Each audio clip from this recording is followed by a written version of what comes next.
going on, everybody? Cody Pasby back with you for another edition of Wax Packs and Warning Tracks, Mojobreak's baseball card podcast. We are getting down to the stretch run. About 40 or so games left in the season? Is your team still in it? Or really more to the point, how are those preseason investments looking right now? Maybe you've got some big booms in there. Maybe, if you're like me, a couple of busts. Luis Robert, kind of looking at you. No offense, buddy. I really hope this guy turns it around, but yeah, it's not looking so hot right now. There's a few other guys, of course, to mention. I don't want to single anybody out, and we're going to, over the next few weeks, talk about the rookies and the prospect classes of the last few years before, of course, September, a huge month, the next couple of months in the fall. We're looking at Bowman releases, Topps Chrome, a whole new slate of prospects and rookies to collect. So before we dig into those new names, let's take a trip down memory lane and look at some of the classes starting from 2020 onward. And we're going to start with the rookie classes, and I've got Dan with me today, of course, Mojobreak's own Dan Anderson on the show, back here again. We're going to talk about the last 3 years of rookie classes for baseball collectors. Did patience pay off in some of these cases? Did we not sell? Were we caught holding the bag, as we like to say here at Mojobreak? We're going to talk about that, and of course a few guys who are going to be rookies next year that are already selling for insane prices. You're not going to believe the price tags of some of these first Bowmans that we're going to talk about at the end of the show and the Taxi Squad. Here is my conversation with Dan. I think we invented podcasts. Yes. It was us and Tom Green. Tom Green. That might be the first time I've heard anyone. I've heard multiple people. I've heard Rogan. I've heard Jimmy Pardo. I've heard Green. Ricky Gervais. Nope, Tom Green. Tom Green, the godfather of podcasting. We all know it. You know, there's a lot of big products coming out over in September. Bowman draft coming around the corner, a few weeks away, when it comes to or a few months away. When it comes to prospecting, that's the product. That is the product. Topps Chrome, of course, one of the more hotly anticipated Topps Chrome sets in a long time. So before we delve into those products, which we're going to be getting into all the new names and some of the familiar names that you guys have been following all year long, I thought this would be a good time over the next few weeks to take a step back and look at the rookie classes and the prospect classes of the last few years. Where are we at? Are these booms? Are these busts? Do we need to wait more? And I've got Dan with me to talk about just that. We're going to be starting with the rookie classes of the last few years. I'm here, Cody. You've got a pretty good rookie class right there, right in front of you, if I'm not mistaken. I don't know if this is rookie. Scrub. Yeah, Scrub. Jeets. Yeah, I haven't finished the captain yet, but I did like what I was watching. I watched about 20 minutes of it. Yeah, and that was it? Yeah, that was it. Checking out. I did watch some Anti-Teo documentary, though. I know this is a baseball. No, it's fine. That was a lot of information that came out that, like, I remember when that happened. And, yeah, it's crazy. Feel bad for the guy. Kind of ruined his career. Yeah, feel bad for him. I will say, there's all this talk, and again, we'll get to baseball here in a second. There's all this talk of like, it ruined his career, his NFL career. It wasn't what he was. But, like, he got drafted in the second round, and when he was on the field, he was good. So, I don't know. Maybe I'm being harsh on him, being like, can we maybe knock off the narrative that Manti-Teo wasn't a good player in the NFL? Like, when he was healthy, he was good. If that story didn't happen, he would have been probably a top 10 pick. Probably. Yeah, no doubt it had an effect. Yeah, I mean, he was going into his final year. I mean, he was like generational talent. Yeah. So. Yeah. Don't bully kids. Be nice. Don't do it. Yeah. Anyway. That was like catfishing before catfishing was a thing. It was the first big one. I mean, the movie Catfish, I feel like it come out just right around that time, maybe just before. There was a movie. I know there was a TV show. There was a documentary. The TV show was later, right? Then the TV show came later. That guy is kind of, every time I see that guy, I'm like, I don't know, there's just something. Anyway, and we don't need to get into it. I'm trying to basically derail you from talking about baseball, it looks like. Catfish Hunter, baseball. We're back. Okay. We're going to be looking at the rookie classes of the last few years. Starting with 2020, because I feel like pretty well established. 2019, even with the Fernando Tatis news, we talked about it last week, still feel like 2019, when it comes to rookie classes, is pretty well established as a very good class with capital letters there, with Pete Alonso, Kyle Tucker, Vladimir Guerrero Jr. There's still a lot of good names. But these last few years, especially in the post-boom hobby, if you want to call it that, there have been names that we have attached to, that the hobby is attached to, most notably in 2020. I think Luis Robert became a guy that this hobby really gravitated towards, where his Bowman cards obviously were massive, massive chases. The rookie became a huge chase. So I guess we'll start there. 2020, that class, Luis Robert in general. This White Sox team is one of the weirdest teams in baseball this year. I mean, he is a five-tool player. When he's healthy, he's great. Again, yeah, he has to stay healthy, but... Yeah. I remember when everybody was chasing. Was it 2019 Bowman? 19. I think it's 19. Yeah, I think it was 19. No, 18. Yeah, 18, no, you're right. 18 you're right. Bowman. It's 18. Because it was the same set as Shohei. Yes. Luis Robert was a redemption. So if you're holding any of that product, the redemption's expired now. Yeah. It still has base cards in there, but it's crazy. Like, in 2020, you would go to a card show, and people would have just a case of Luis Robert, and the prices were insane. Absolutely insane. I still believe in him. I think if he stays healthy, he can be an all-star. But 2 years ago, people were paying like he was going to be a future Hall of Famer. Yeah, I mean, remember... And we see that trend all the time with these prospects. I mean, remember what scouts were saying. They threw around the Cuban Mike Trout. That's what they were calling this guy. But everybody can't be compared to Mike Trout. No, at a certain point. But we've heard this over and over and over. A lot. It seems like every prospect that comes out, it's the next Mike Trout. It's the next Mike Trout. If you're wondering, have you heard? This is the other thing. It feels like he had so much hype around him.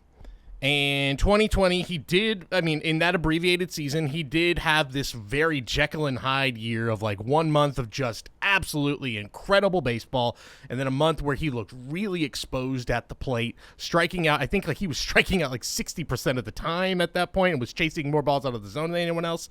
When he was on the field last year, looked great. Incredible defensive player. He's not having a bad season per se this year. Injuries have been an issue again, but batting .300, but not the power that we had expected. 12 home runs in 85 games, 363 plate appearances overall. The batting average is surprising, though. Yeah, and I think a lot of these young players that come up, they are told you're going to get paid by hitting home runs. Mm-hmm. You're not going to get paid by hitting 300, which you go back 20 years ago, it was the opposite. It was like, if you hit 300, that is how you're going to get a substantial contract. Yeah. I think now it's home runs. So obviously, if you're hitting home runs, you're going to be swinging harder. You're going to be swinging out of the zone. You're going to be in bad situational counts, and you're going to strike out more. Yeah. But if you're putting up home runs, it seems nobody cares, because you can look at a lot of the players in the league. Pete Alonso, probably pretty high up there in strikeouts. Definitely is. Definitely is. A lot of those players who hit home runs. But does anybody care when you're on a first place team and you're one of the best? Nobody cares if you're hitting home runs. No, absolutely not. But if you're doing that and you're hitting 12 home runs, you have a problem. Now this is where this is sort of going to be a theme of this episode, is that patience is a virtue in this hobby. But patience can also come back and bite you in the ass. Luis Robert kind of feels like that right now. I was a huge believer in Luis Robert going into the season, but with the caveat that if you're collecting him, this is a make-or-break year. He's 25 years old. It kind of had to happen now. If you were going to recoup on a huge investment in Luis Robert, he had to have that breakout season right now. He's having a decent season when he's healthy. The power is not quite what they wanted. So I guess my question is, right now, we're only a month away from the regular season ending. Is it time to say, accept the loss here on Luis Robert? Kind of at the mercy of when a lot of those cards were purchased, right? Mm-hmm. People purchased at the peak, and they're probably never going to get their money back. So I think it's a good time to buy him, but you're probably going to see an influx of more cards being sold off at a loss into the market. Yes. But collectors and investors are really, you go to any show, they're really, really reluctant to take a loss. I know nobody wants to take a loss, but I always say, like, take your loss, take that money, reinvest it into something that you might be able to make money on. Don't worry. I mean, it's still like assets. You could still make money on that. So sometimes just take a loss. Just let it go. Right. Let it go. Right. But and right now it kind of feels, unless you did get out at the peak, which, I mean, I think there's a lot of folks who probably saw those prices who had a Luis Robert in 2019 before the big boom, and got out when the getting was good. But now, I think I bought a couple graded Luis Robert first Bowman's autos, and like, not me personally, but for Mojobreak, and we paid 4 figures. Yeah. I don't even want to look. That was the going rate. I don't even want to look. Right. But and we may have like put those in a buyback already, or who knows. But I mean, even if we are holding them, we do know that, like, it'll probably never get to that price again. Yeah. I think the best thing that can happen for Luis Robert is, one, he needs to stay healthy. It has not happened in his young career. He has not had, in 3 years, or really 2.5 years of professional baseball, has not had a fully healthy season so far. And 2, Tony La Russa needs to go. If he goes, I really feel like the entire dynamic of that team, everyone will have a little extra pep in their step. No one wants to admit it. Nobody on that team wants to admit what's happening. But clearly, that was a team on the rise in 2020, and I know it was a shortened season, but you just saw it. Something was different about the White Sox in 2020. And then they fire Renteria, they hire La Russa, and they go to the playoffs last year, but they went to the playoffs as, I think, the weakest team in the American League. They underperformed, and now they're easily, maybe next to the Giants, the most underperforming team in all of baseball in 2022. And I know that, who knows, Luis Robert still needs to do it individually. Are you saying baseball has passed La Russa by? Just a little bit. Did you happen to see that video of, I think it was last week or maybe 2 weeks ago, there's a fan in the front row at, I'll call it Comiskey, but whatever they're calling Comiskey Park nowadays. Cellular One. It was guaranteed, might be guaranteed rate now, which is, okay. God, awful. Just call it Comiskey.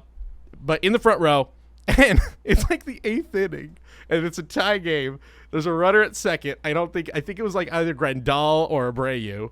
And the guy yells, hey, Tony, put Angle in. Pinch run Angle. And he turns, and he goes, hey, right before the pitch is thrown. Some guy in the stands was managing the game for Tony La Russa. He's like, that's a great idea. Like, there was another video of him falling asleep in the first inning. And now everyone's going to be like, oh, you want to talk about the symbolism? Oh, baseball's boring, blah, blah, blah. Like, this man is falling asleep in the dugout. But he's up there, right? Oh, yes. He's near 80. Yeah. He's near 80. I mean, so's Dusty Baker. He's doing fine. So, jeez. That team needs to get rid of La Russa. Dusty Baker almost 80 years Close old? to it. That Close is to insane. it. Yeah, at least in his maybe late 70s at this point. So, yeah, he's still sharp as his toothpick. So, yeah. So that age is obviously a factor, but there's other exceptions to the rule. But if Tony can leave, maybe they turn it around. I do want to run down some other notable rookies. Luis Robert was really the face of 2020 rookies, but the rest of the class, I think, is worth mentioning. Some other names. I know pitching, everyone's going to say, who cares about pitching? But I think it's worth mentioning. Dylan Cease, White Sox pitcher, might be your AL Cy Young Award winner, a 2020 rookie. Randy Arozarena, a lot talk about him. Cardinal uniform. Kind of the heat on him has cooled considerably. It was really that 2020 postseason run. That postseason run was insane. It was wild. Yeah. And we'll never see it again. He is red hot right now, but it's probably not going to happen again. Tony Gonsolin, maybe your NL Cy Young Award winner. Sandy Alcantara might have something to say about that. Gavin Lux, I think, is a guy that's a really interesting name that people have been sleeping on for a while. Yordan Alvarez and Bo Bichette, the other two really big names from the 2020 class. It's great. Yordan is your prototypical ALDH. Where are we at with DHs, though? That's really where it's like, because clearly of those names I mentioned, Jordan is... There's a lot of teams that would take Jordan on their... 100%. Like, you could be our DH. We've kind of talked about this before on the show, because DH is obviously... It just feels like there's a ceiling. Like, you have to either be David Ortiz, this sort of transcendent, beyond baseball figure, and beloved in your own... in your city that you play in, to really be viable for baseball collectors. And other than that, no other DH has even come close to that. Does the fact now that all 30 teams have a DH change the game? I think it changes it a little bit. But still. Yeah. DH. Right. Not going to be making any highlight reel plays that you're going to see on SportsCenter over and over and over. Can affect card value. That's the thing about Luis Robert. He's made some spectacular plays in his short career. Yeah. And those plays get played over and over and over. So it's in people's minds. Yeah, it definitely is. Fresh. I will say, for his credit, third in MLB in home runs, entering, as of this recording, third in OPS. And I believe he is about maybe 6 or 7 home runs away from 100 for his career. And I think he's played like 338 games, which puts him in pretty elite company. Yeah, he's great. Yeah, he's great. Excellent player. It's weird for me to go to bat for a Dodger, but I feel like of those names I mentioned, Gavin Lux to me presents the most enticing opportunity, because I feel like most of these guys, even Alvarez, I think, his Bowman's like it's low for a guy of that talent level and of that hitting ability, but like Bichette's stuff, even with a down year, is still really, really high. And I frankly, I kind of talked about at the beginning of the year that I think, considering where he's at, that there's a lot of hype around him that I'm not quite sure he is fully deserving of right now, and he just hasn't had quite a great year, despite the fact that the when Blue it Jays, comes to prospects, I wonder how much the last name, like the baseball lineage, because you look at like Vlad Guerrero, Junior, his cards. I mean, he performs, but his cards are through the roof. Fernando Tatis, another lineage player, his cards are through the roof. Bo Bichette, his brother was drafted at some point, and now we're Dante about Bichette to have Jr. and then you have Dante Bichette, and now I mean we've talked about him a little bit. We'll talk about him in a few weeks. Biggio. We're about to have Drew Jones and Jackson Holliday. Of those, and what's crazy is that those guys, literally the 1 and the 2 pick in the draft, Matt Holliday's son, Andrew Jones's son. Did I just kind of throw you for a loop? Isn't Matt Holliday still playing? Matt Holliday's son is the number 1 pick, was the number 1 pick in the draft. Wow. And then Andrew Jones' son, the number 2 pick, who was considered the more talented of the two. But yeah, who did they get drafted by? It was the Orioles for Jackson Holliday and the Diamondbacks for Drew Jones. And the Diamondbacks are just building something scary. So are the Orioles. So are the Orioles. Yeah, they're doing a great job through the draft right now, and these guys are actually, like, Corbin Carroll has been incredible. Adley Rushman, we'll talk about him in a little bit, has been awesome. But yeah, those guys, we have not. What I'm trying to say is we have not even seen the peak of the, I guess you'll call it, nepotism collecting right now with these guys who I think are going to be, when their first Bowmans drop, will be, I think, bigger initially for sure than any of those guys that we mentioned, just because of the draft and of the last name. And we're still waiting for a Leiter, like Leiter's first Bowman. Jack Leiter hasn't had one yet. So maybe draft. Gotta hope. Draft this year could be absolutely loaded. It seems like it's loaded every single year, but I mean, the Kumar Rocker. Yeah. If you pair them, we've talked about this off air. If you pair up Leiter and Rocker, whatever is holding Leiter back, whether it's money or I don't know what it is exactly, but if they can find a way to pair those guys up in either draft or 2023 Bowman flagship, man, Rangers collecting is going to be through the roof. And I know they're pitchers, but like these are they're so interconnected, and they're both two of the biggest hyped pitchers out of college, maybe since Strasburg. Sure. And then, I mean, them being on the same staff in college, I think just helps. Yeah, absolutely. Interconnected. Yeah. Real quick, I was talking Lux. I think Lux is a guy who right now He's right up there, batting around 300.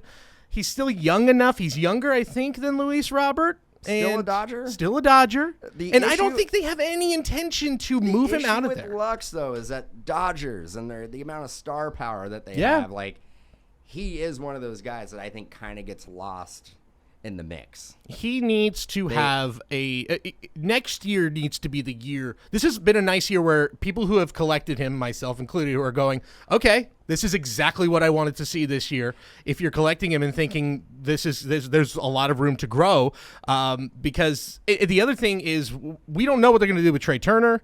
There's going to be a need in the middle of the infield there. I don't think he's going to move to shortstop per se, but clearly they need a guy in the middle infield to kind of anchor them. If they don't bring Turner back, there's a lot of shortstop options they could, and the Dodgers are not a team that's they spend is what I'm trying to say. They will 100. They're going to sign Trey Turner. They probably will. They will sign him. And I think they're not going to let him walk based on like how well he's performed with the Dodgers.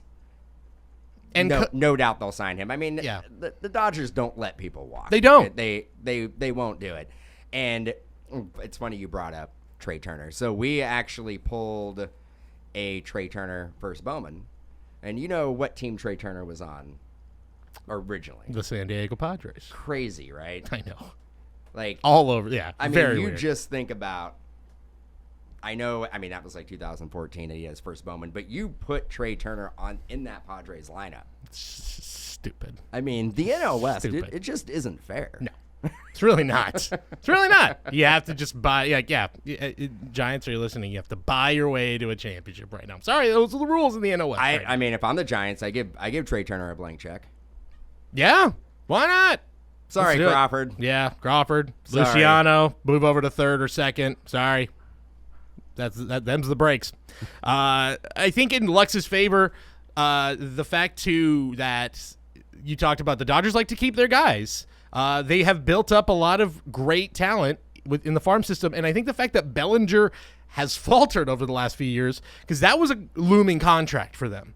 Like, we got to pay Cody Bellinger. How are we going to do that? Now they don't have to. Really, they're just going to let him walk because, come on, he's just not nearly the player he was, and it doesn't look like he's going to put it together. Yeah, doesn't show any sign. And I'm curious to see what his value will be on the open market, because he good defensive player kind of looks like damaged goods at this point. Right.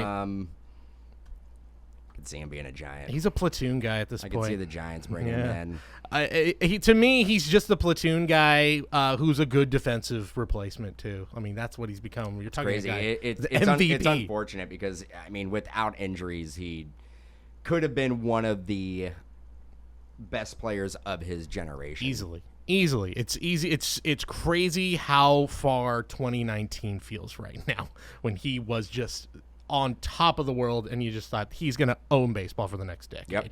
Not so. Let's move on to the 2020 run rookies. A rookie class.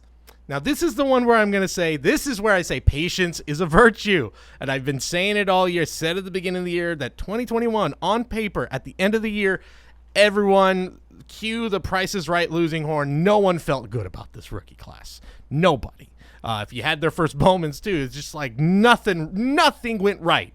Joey Bart didn't get called up. Joe Adell did not do well. Alec Baum went through a lot of struggles. All of these highly touted guys. And there was Dylan Carlson, kind of a roller coaster of a season. There were so many big names, and not really a single one panned out. A couple guys did. And now as we enter 2022, even more guys have, and I think there's a lot of opportunity here for a lot of growth still. And if you hung on to some of those guys thinking maybe, just maybe, there'll be a payoff, I think you're looking good, because just a few guys to mention. Your favorite, Ryan Mountcastle, kind of a down year this year, but I still think there's some potential there, especially with the way Baltimore is playing right now. Yeah, I mean, he's also had some injury issues. Yes. He's, I mean, nothing substantial, but, 10 days here, 10 days here, 10 days here. It seems like it's been hard for him to get in a routine and just really start putting it together. But the talent is there. He's got massive amounts of pop. He's going to be in that lineup. That lineup is going to be able to protect him. He's going to be batting with runners in scoring position. He's going to be in a position to succeed. I still like Mountcastle, and that is his first Bowman is 2015. Yeah, he Bowman goes draft. back. His first Bowman goes back a lot further than a lot of the other guys. He was drafted out of high school, Yes. I believe. He was real young. And the Trey Mancini trade, which on its face seemed like, oh, the Orioles are this close to a wild card spot and they're selling. To me, it was they can afford to do that. Mancini was a free agent, and it's a vote of confidence for Mountcastle. Like, this is your job now. You're the guy. There's not going to be any platoons. It's your spot to lose at this point. Again, he's got to prove it here. I think the next month for him is really big. And again, but the Baltimore Orioles are a franchise on the rise and are really, really fun. Yeah, to watch right now. and I think that Mountcastle can be that player who is middle of the order, batting 260 and flirting with like 25, 30 home runs. And I mean, there's a lot of teams that would jump at that type of stat line 100%. in the middle of their lineup. 100%. Guys, other guys to mention, Alejandro Kirk, a catcher, yes, but he's fifth in the American League batting average, was the starting catcher in the All-Star game. Joey Bart, another catcher, I got to mention it, since July 6th, since he got sent down, tried to fix his swing, batting 284, 324 on base, 490 slugging, 814 OPS with 6 home runs.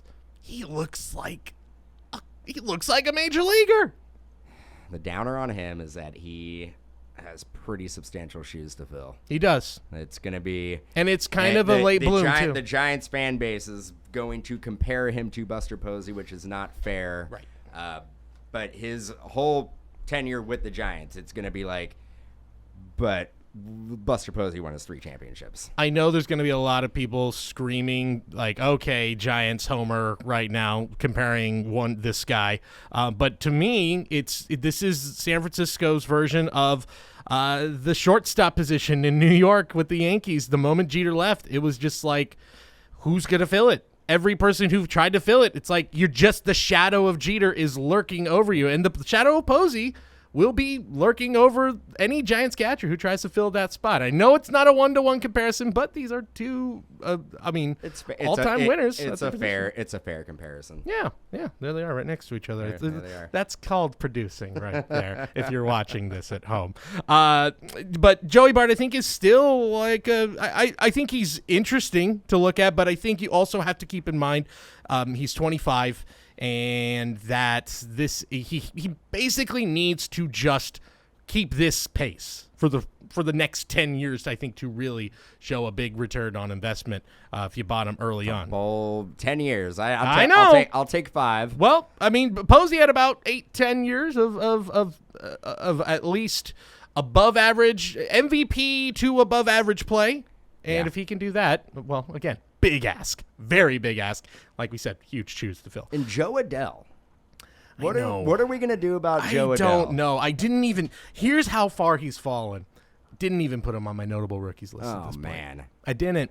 And I was a big Joe Adell guy at the beginning of the year. The only thing I will say, going for Joe Adell, the Angels kind of falling on hard times right now.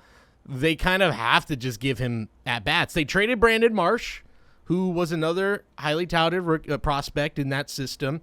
Decided, let's get rid of him. And, yeah, once again, it's going to be we're giving Adell a chance. It just hasn't really happened. And maybe there's an Angels fan who are saying, like, no, he looks a lot better right now. I haven't seen enough of him, frankly, to say any big, grand assumptions about what his future is. But he's just 23. So there's still a lot of room for growth. Yeah. That's the one really good thing going for him. And I think... And being 23, he has some pretty solid, serviceable MLB experience at this point. Yes, he does. And it's now just a matter of, like, you have to start to put it together. I'm trying, like, on the fly, seeing, like, what's he done lately. Not very good lately. In the last 14 days, batting 167 in the last 28 days. Playing baseball is hard, man. It's hard. It's a hard game. It's really hard. And there's been a lot of mental stuff, I think, with him, where he gets called up and he has these great moments, but then, like, remember in 2020, the ball hitting his, going over his head, hitting his head, and he had a Canseco moment. This year, he had some really awful, like some of the worst throws from the outfield I have ever seen. I think there's a big mental component going on with him. Being this, again, he was in he was in the like top 5 prospects with Tatis, Vlad, huge names, and there was Adele sandwiched between them. That's a lot to live up to when those other 2 guys instantly became all-stars, instantly became marquee names for baseball Maybe fans. he needs a change of scenery. Maybe he might.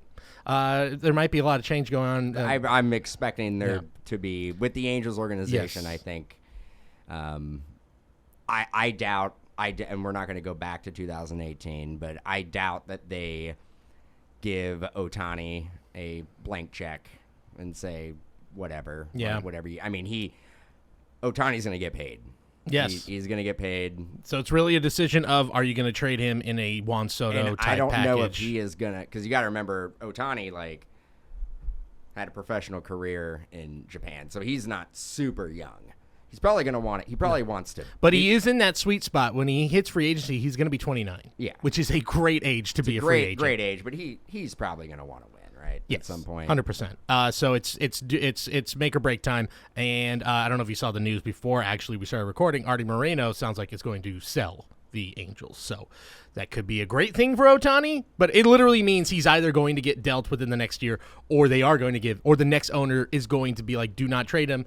We're giving him a blank check, which that's what I would suspect the next owner of the Angels to do. But what it means for Joe Adell, who knows? Who knows? And unfortunately, not even on the notable rookies list. Who is, though, is Alec Baum, who since June 14th, the last 55 games as of this recording, is batting .327, 823 OPS, has been a factor in the middle of a Phillies lineup that is a very good lineup, and right now has been one of the hottest teams in baseball in the second half.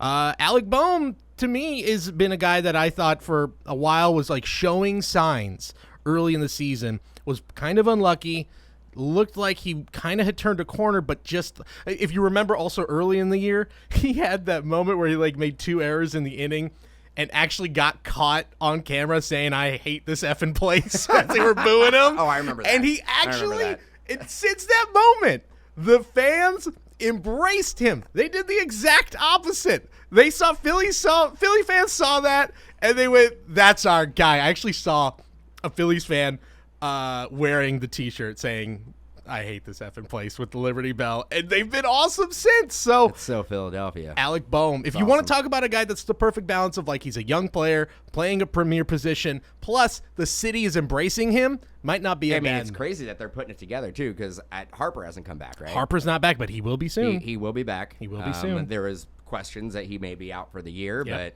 he is. He'll be back, and that's a team to watch. Yeah, the moves they've made have really worked. It's finally working for that team. Since they fired Girardi, they've been on fire really ever since. The Syndergaard move at the deadline was a really solid move.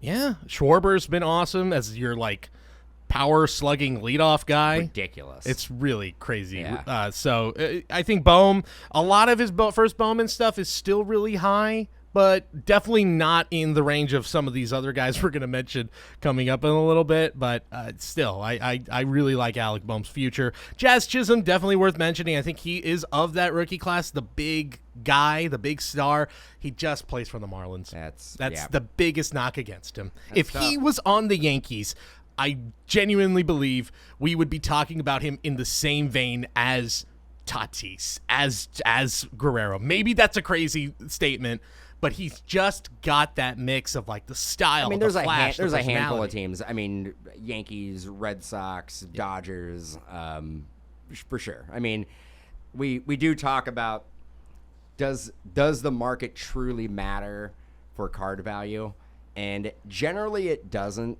But sometimes in this case, like Miami, it can. I really think that's one guy who, you're right. I think that there have been cases clearly, especially those. I mean, Padres have never really have been a destination, and Tatis kind of, again, before all this stuff that has happened, that was, it didn't really matter for him. Toronto didn't matter for Guerrero, all these guys.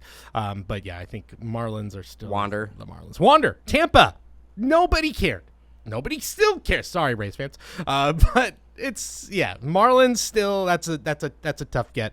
Let me give you, before we move on, my biggest, like, he is now my new guy that I'm going to bat for that I think is maybe one of the most underrated names for baseball collectors. He plays for the Cleveland Guardians. Andres Jimenez. Andres Jimenez. Former Met. Former Met. His first Bowmans are Mets. Now, let me start with the bad before. I think he was in the Francisco Lindor. I believe so. He was in the Lindor deal. Him, Ahmed Rosario, in the deal together. Both did not do well last year.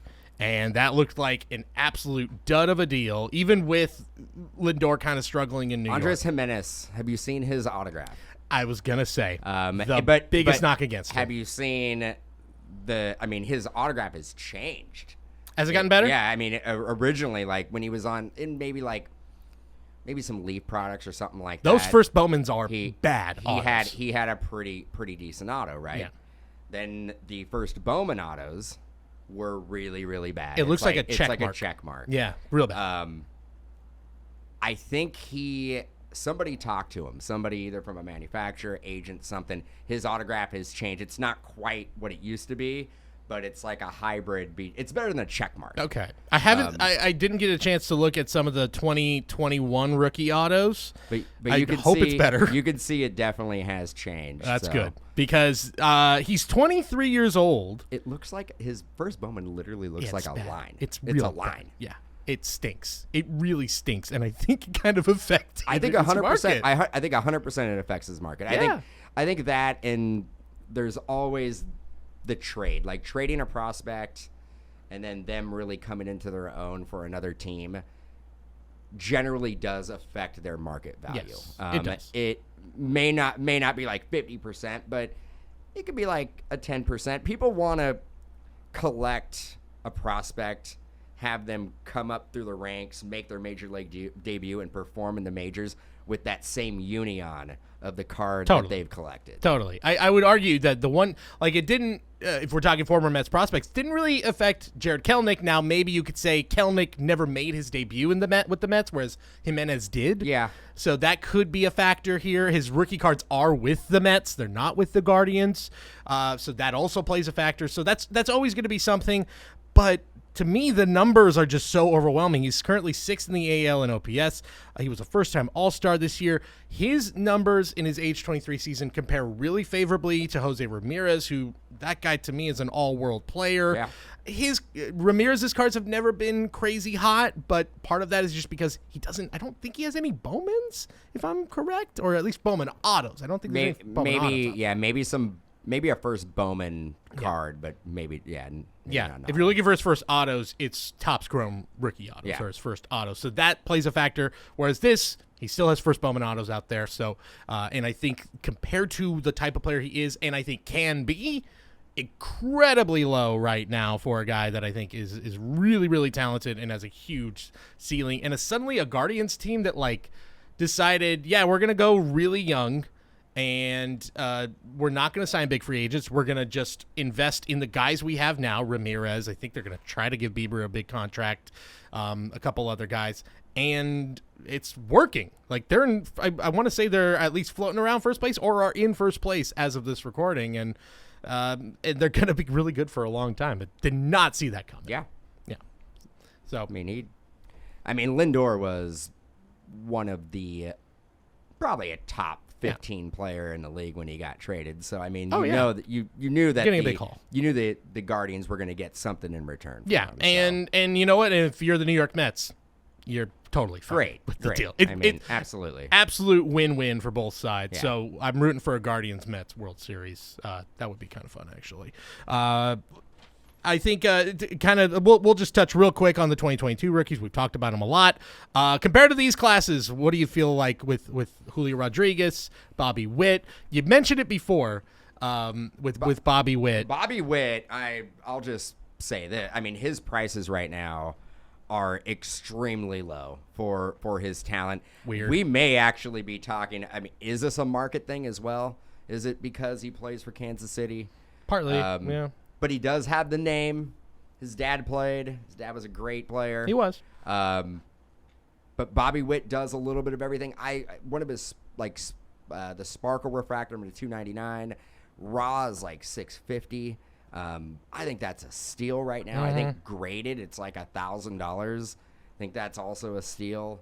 Right now, I going to a show in Denver this weekend, and I will be looking for Bobby Witt. Yeah, I think Bobby Witt, because everybody is so laser focused on J-Rod, to a similar extent, still Wander Franco, despite the injuries and like we were talking about before. I think they're almost giving him the Strasburg treatment right now of like, he could come back, but why risk it? We have so much invested in this guy. I mean, he got that long extension. I mean, an adjusted salary for Tampa Bay, they basically gave him like $500 million. A $100 million contract in Tampa is basically Bryce Harper to the Phillies money.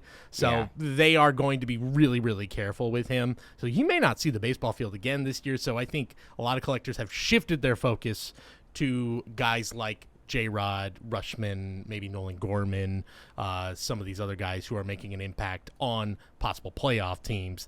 So yeah, Witt, to me, he really is under the radar. A guy that didn't feel like he would be. He's a buy. He is a strong buy. Yeah, I think that's really the way to go about the 2022 rookies. There's going to be guys we don't see probably till next year. Riley Green, although Riley Green might be a rookie in Topps Chrome. I feel like I've seen some stuff with rookie card logos with Riley Green, like some Topps and Now stuff. Didn't he come up and then get injured?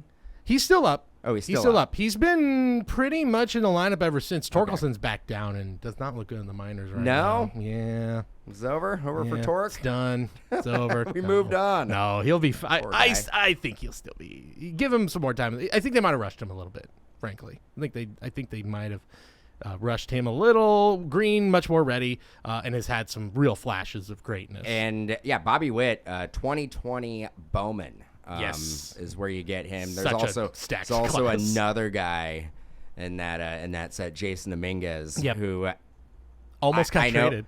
I know he almost got traded. I mean, we're talking Yankee, and he has to. I mean, he's young. He's still really, really young, and I know he struggled a little bit in the minors. But if you can get Jason Dominguez at a good deal, I think that's a solid investment as well. Yeah, I think focusing on those guys who came up this year or are still being talked about that are not, like I said, the Riley Greens, the Bobby Witts, those especially guys. Especially if there's a hole with Aaron Judge leaving. That's true. There might be a big hole. And that actually might be why the Yankees don't sign Aaron Judge, because they're going to be like, this kid. See what Jason Dominguez does. Yeah, it might be. It might very well be.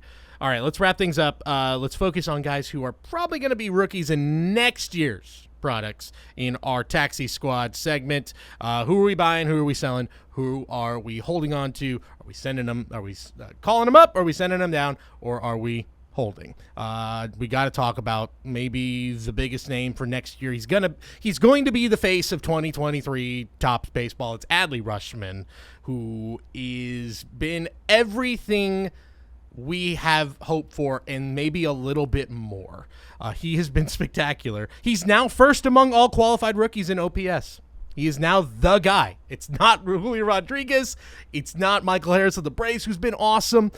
It's Adley. The team, I used to have the stat off my top of my head, but they are, I think, about 12 or 13 games over 500 since he got called up, and they were about 12 or 13 games under 500 before he got called. Rushman's legit. He's legit. And my concern is, at least with card investing, when it comes to prospects and rookies and stuff like that, is the position they play. Yep. What type of longevity does Adley Rushman have being a catcher? About 10, 12 years if he's lucky. He did get called up early in his career. What, he's 23 or so? Yeah. So younger than like Posey did. So that could work in his favor. But I mean, if he is like an all-world hitter, you're gonna move him to first. You need what we learned in the past from Mauer and Posey is that no matter how good they are at catching, their bat in the middle of the order is so valuable. You have to figure out a way to prolong their career. Yeah, because either you're going to become Mauer, where your body deteriorates to such a point where your bat is simply not a factor, or you're Posey, where you say, I'm going to go out on top because I know this is the best I've got. I literally put it all on the line, and my body cannot give anymore. Yeah, there will be a decision for the Orioles down the road. But for now, they're reaping the benefits. Last 30 games, 314 average, 455 on base, 500 slugging percentage. I think it's notable that he's got more walks than strikeouts right now in that stretch. For a rookie, that's really impressive. And the hobby has responded. I wonder if he's probably not gonna have enough at bats to qualify for Rookie of the Year. He will. Oh well, but Rodriguez is gonna get it.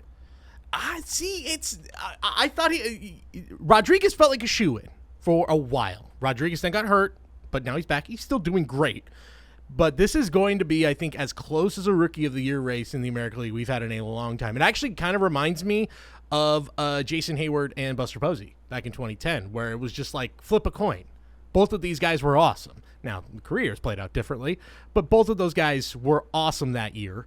I don't know. And they're both going to lead their teams to the playoffs for the first time in a long time. Knock on wood for both of those franchises. A 2019 Bowman Chrome Red Auto, BGS 9.5, Auto 10, sold on August 6th. Any guesses? A red. It's a red. A red. It's sold on Golden. Red number to 5. Red on Golden. On Golden. So this price will be ridiculous. $92,000. Okay, well, not that ridiculous. $19.2 golden, man. It's gold. What a buy. $19,000. That seems really low. Really? Really low. For me, for a I was actually shocked when I saw it initially. Oh, man. I thought, you know what? Because I think I even said it on a hype episode, and you were on when Adley got called up, and we just said it like he's a catcher. Sell now because there's just no way. But he has that name. I actually truly think that card would have went for a lot. So more are than you still in firmly the buy mode for Adley? No. I'm saying no all the factors you basically told me about that specific auction, it being golden, it being number to 5. That's a unicorn. Like I was like, man, that probably went for 10 times more than it probably should have. Yeah, probably. Probably. Yeah, now when we were talking I'm holding on Rushman. Yeah. If I got Rushman, I'm holding on Rushman. And it's something that I don't think I would, and it was definitely not saying that a few months ago, but we kind of talked about it on that episode where Adley got called up. A lot of things had to work in their favor. And we were like, what if they're actually a good team? Ha, ha, ha. That won't happen. And now they're in the wild card hunt. Definitely not holding forever, though. I mean, there's a specific amount of time. I think you have to get out this year. I would hold it for... I would probably hold it through this year. I'd probably sell it sometime in like March, April, heading into next year. Mm-hmm. It's tried and true. You get a lot of speculation going into the new baseball season, and February, March, April are some of the best times to sell cards. I think it's either you sell it if the Orioles make the playoffs, sell it right there. He's proven it. Or if it looks like he's pretty much a shoo-in for the Rookie of the Year at that point, maybe it's a bit more of a risk, but you could push it till then. We saw a big boom with Ohtani after he got the MVP, that at a time where baseball doesn't really sell, Ohtanis were selling for a pretty insane amount. You could push it till then, but I think you kind of have to get out before next season regardless, unless, again, you truly believe this guy is this once-in-a-generation guy, but he is still If he has a really, really solid postseason, I don't know if I would want to sell it right then and there. I think I would want to wait for spring training the following year. Yeah, I think so. Moving on to a guy who has only played, I believe as of this recording, 13 Major League games. Hall of Famer. Vaughn Grisham. No relation to Marquise Grisham that I kept looking it up. Like, come on, Grisham, he plays for the Braves. I just thought, come on, we're all putting this together. There's so many sons of major leaguers, but no, he is not the Marquise Grisham. As far as I know, no relation. Since his debut on August 10th, a .395 batting average, .447 on base, .674 slugging percentage. That's a good for an 1127 OPS. Second guy to skip AAA entirely for the Braves this year. They did it with Michael Harris. It's paid off. They just signed him to an 8-year extension, buying out all of his pre-arb years, and I think at least one or two, a few of his arbitration years. Braves are trying to build towards something for a long, long time. Looked great in 96 games in AAA, 27 stolen bases, 14 homers, 324 batting average. If the Adley didn't shock you, this one will. Now, again, it was sold on eBay, so who knows if this guy got their money. A 2020 Bowman Chrome Red Auto Raw sold for $11,999. Wow. Again, did it actually get the money? Who knows? But the fact that it even got to that number is wild to me.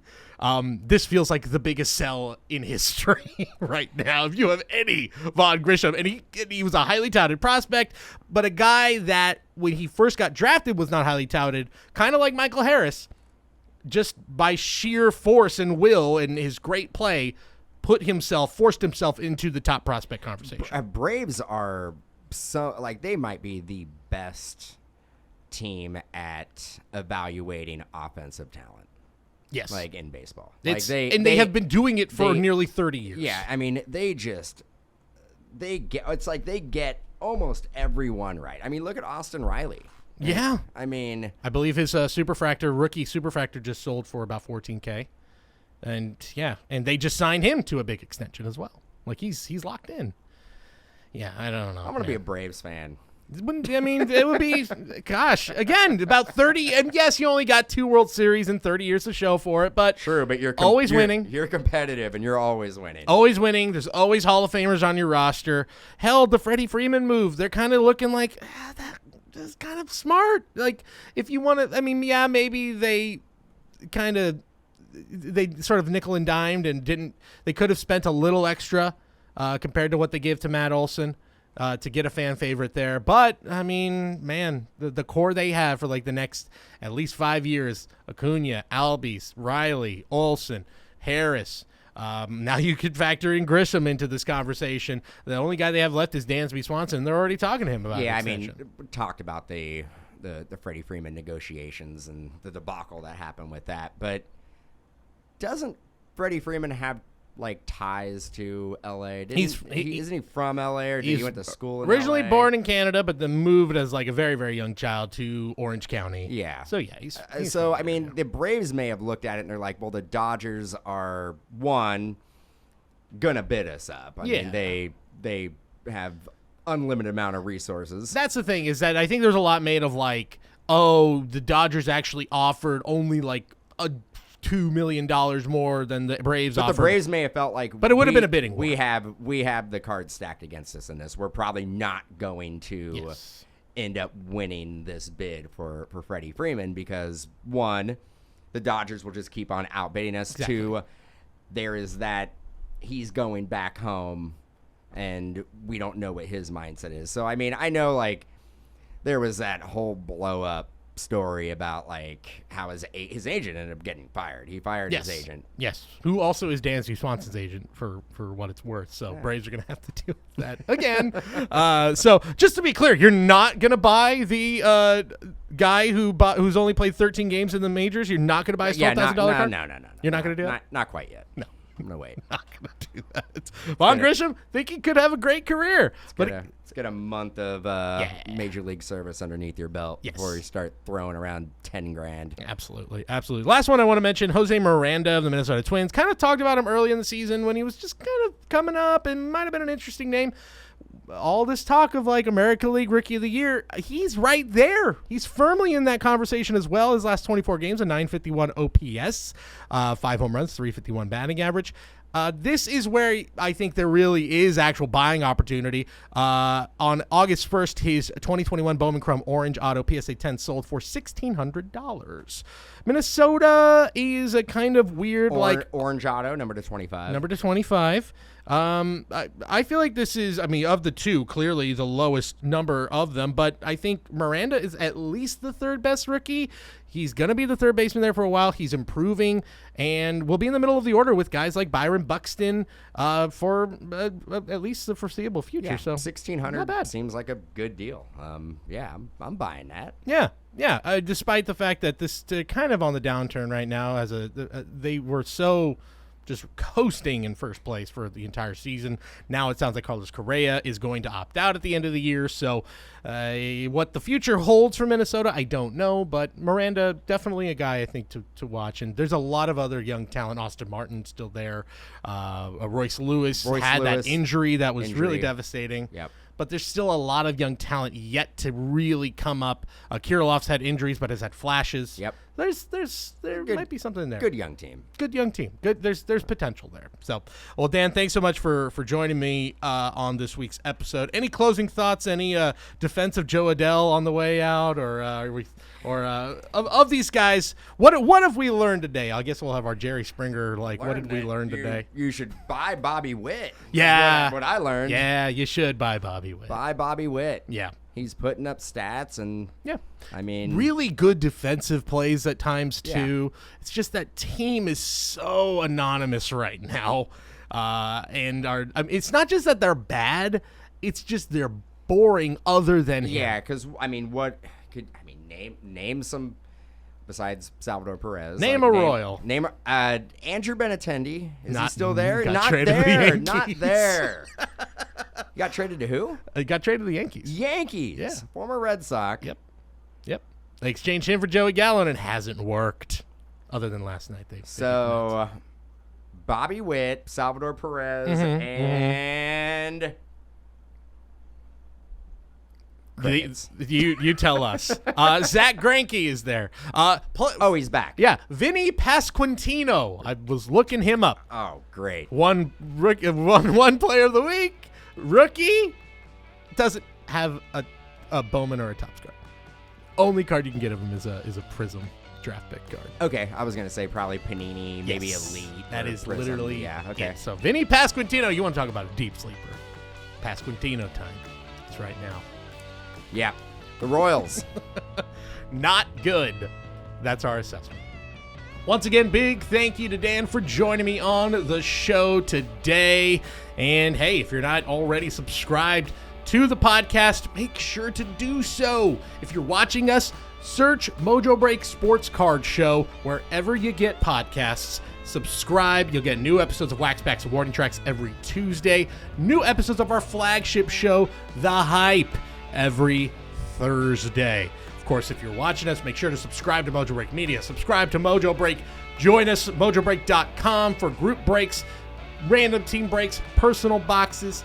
We're on Whatnot. We're on Loop. Mojobreak Shop by Sealed Wax. Do they like to say that? I don't know. I think I just made that up. Anyway, we'll see you next week. We're going to talk prospects next week. Really deep dive into the minor league season. Which prospects are on the rise? Which ones have kind of taken a step back? We're going to talk about that all next week. But until then, I'm Cody, signing off for another edition of Wax Packs and Warning Tracks. We'll see you.